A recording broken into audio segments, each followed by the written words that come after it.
அரியலூர் மாவட்டத்தைச் சேர்ந்த இந்த விவசாயிகள் பட்டுப்புழு வளர்ப்பில் ஆர்வம் காட்டி வருவதுடன் 132 ஏக்கரில் பட்டுப்புழு வளர்க்க மல்பெரி செடியையும் சாகுபடி செய்து வருகின்றனர்.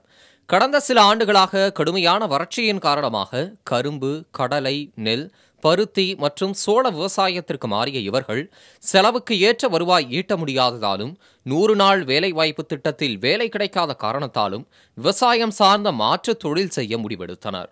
மத்திய மாநில அரசுகள் பட்டு வளர்ச்சித் துறைக்கு பல்வேறு மானிய திட்டங்களை அறிவித்ததும் அவர்களின் முடிவுக்கு முக்கிய காரணமாகும்.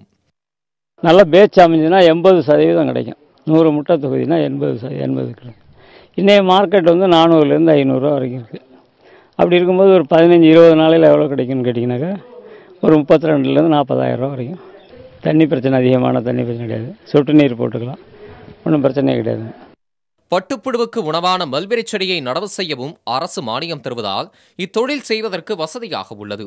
அதிகபட்சமாக மல்பெரி செடி வளர்ப்புடன் சேர்த்து 55 முதல் 60 நாட்களில் ஒரு பருவ பட்டுப்புழு உற்பத்தி கூட்டை பெற முடியும்.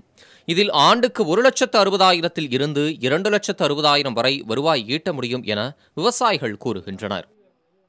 நாங்கள் வந்து இன்சூரன்ஸ் போட்டு ஒவ்வொரு குடும்பத்துக்கு 4 தலைவர் தலைவி 2 பிள்ளைங்களுக்கு, குழந்தைங்களுக்கு, ஒரு குடும்பத்தில் 4 பேருக்கு இன்சூரன்ஸ் நாங்கள் கிளைம் பண்ணி எல்லாமே நல்லாவே செஞ்சிட்டு இருக்கோம்.